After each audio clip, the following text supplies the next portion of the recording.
Bonjour et bienvenue. Aujourd'hui, je vais vous présenter la mise en place de la citerne de récupération d'eau de pluie qui est juste là. Seule partie visible, c'est cette plaque de béton qui recouvre le filtre. Donc cette citerne à eau en béton a les dimensions suivantes. Elle fait 4,20 m par 2,30 m et 1,30 m de haut. Elle est surmontée d'un filtre en béton aussi qui a la particularité d'être auto-nettoyant. C'est-à-dire que l'eau passe et repart de l'autre côté. Et en fait, l'eau tombe à l'intérieur et tous les déchets, les feuilles mortes, les saletés sont évacués automatiquement par l'eau qui la pousse. Donc à l'issue de la vidéo que je vais vous laisser regarder, on va ouvrir ce couvercle en béton pour voir ce qu'il y a à l'intérieur et l'état de notre filtre, car la cuve a été posée il y a maintenant presque 6 mois. C'était en octobre, c'était à la milieu de l'automne, on va dire octobre, voilà, fin octobre, début novembre, elle a été posée. Donc après, il y a eu beaucoup de pluie, il y a toutes les feuilles des arbres, donc il y a une forêt en face, et l'eau qui est récupérée dans cette citerne, c'est l'ensemble des toits que vous voyez là, hein, de la maison. Et futur garage qui va être construit à côté va aussi aller dans cette citerne là. Voilà, bonne vidéo, à tout à l'heure. Avant de creuser, donc je commence par réaliser un traçage au sol qui correspond aux dimensions de la cuve augmentée de 10 cm à peu près. Donc comme elle fait 2,50 m de large, j'ai fait 2,70 m en largeur et 4,20 m, j'ai dû faire 4,50 m.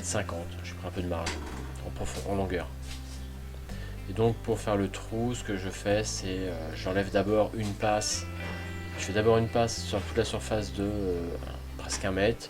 Et puis je vais descendre dans le trou et comme ça je vais aller jusqu'à recreuser jusqu'à arriver à la profondeur voulue.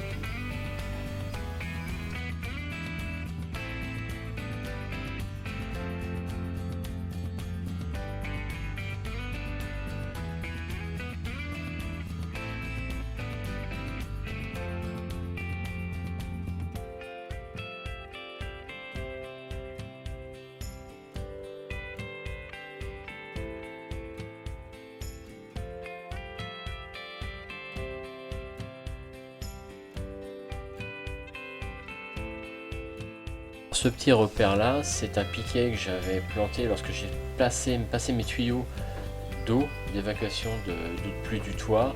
C'est là qu'il y a un tuyau normalement qui passe dessous, donc c'est un repère pour que je creuse sans défoncer le tuyau. Et c'est aussi ce tuyau là qui va me définir la profondeur du trou que je dois creuser, parce que la cuve doit être en dessous ce niveau là. Donc là, ce que je suis en train de faire, je suis en train de dégager le tuyau, de le faire ressortir, on va le voir après.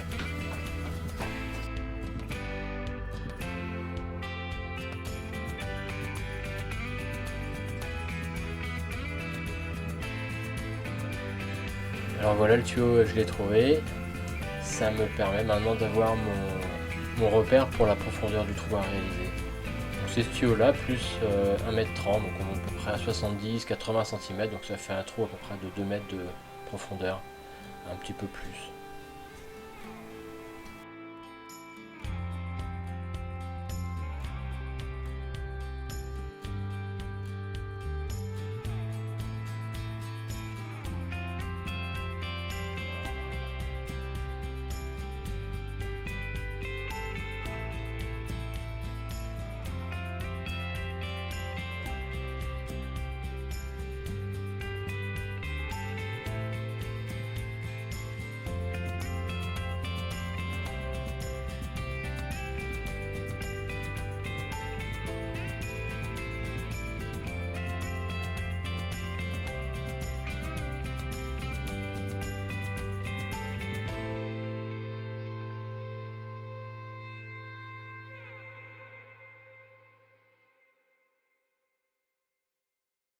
Voilà, le trou est réalisé. Là, on voit très bien le tuyau de repère, le tuyau d'arrivée d'eau.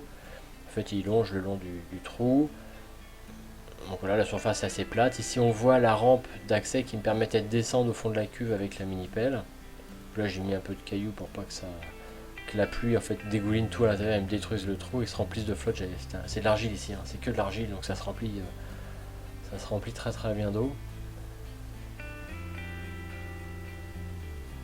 Alors le volume de terre, il faut penser qu'il faut le mettre quelque part, donc il faut prévoir de la place. Si vous n'avez pas de place, c'est chaud. Là on a l'équivalent du trou que j'ai fait, hein, ni plus ni moins, c'est uniquement le trou, donc ça fait volume On a l'impression que ça fait le double du volume du trou en fait. C'est vraiment que la terre qui a été mise.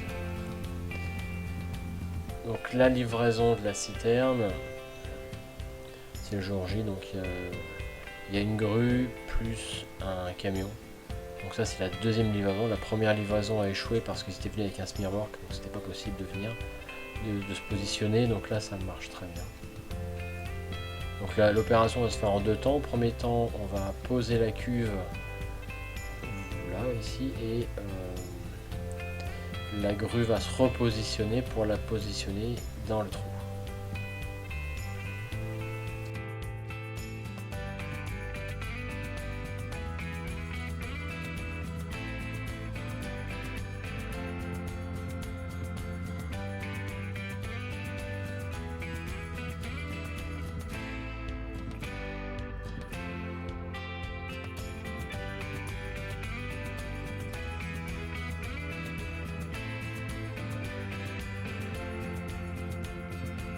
Voilà le moment tant attendu, après des heures et des heures de travail.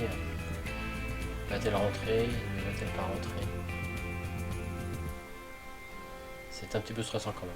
J'ai eu un petit peu de stress là parce que en fait elle rentre juste quoi. Il y a quelques centimètres de jeu, pas grand chose. Vous pouvez voir le filtre aussi.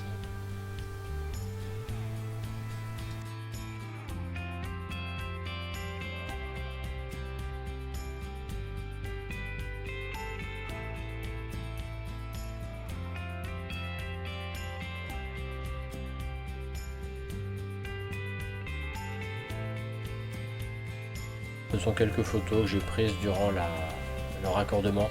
Donc, il y a un côté l'arrivée et l'autre côté le trop-plein qui va vers le fossé.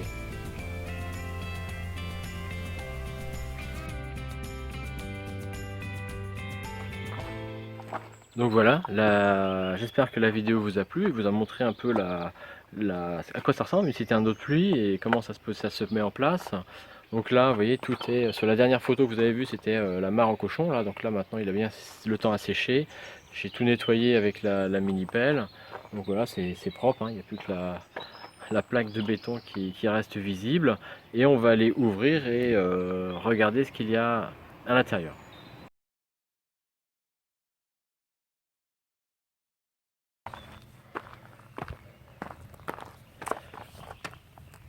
Alors donc là qu'est-ce qu'on voit? On voit que c'est plein d'eau.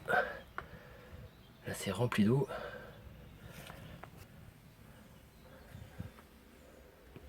Le filtre bleu, voilà. C'est-à-dire qu'en fait dessous cette partie-là, il y a un trou en fait qui.